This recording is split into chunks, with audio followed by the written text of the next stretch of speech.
Sarap maging mayaman, no? Kahapon nag-decide ako magstay sa BGC para antayin yung parents ko kasi susunduin ko sila sa airport. Nag-decide ako magstay sa bakehouse inside Shangri-La kasi medyo mura coffee doon and ganda pang ambience plus mabango.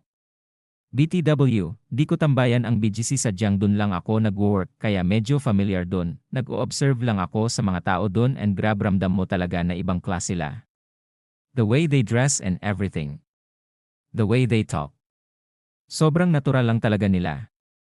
Tas may nakatabi ako married couple na parang kinikwento nila na they're eyeing a condo worth 30 metro PAP and casual na usapan lang like walang gulatan sa other party na married couple din. After that, lumabas ako tas tumayo lang ako sa may stoplight along 5th Ave in front of Shangri-La and tinitignan ko lang mga tumatawid. Parang naiisip ko, ano kayang feeling pag nandun ka na sa top no? Tipong punta ako BGC,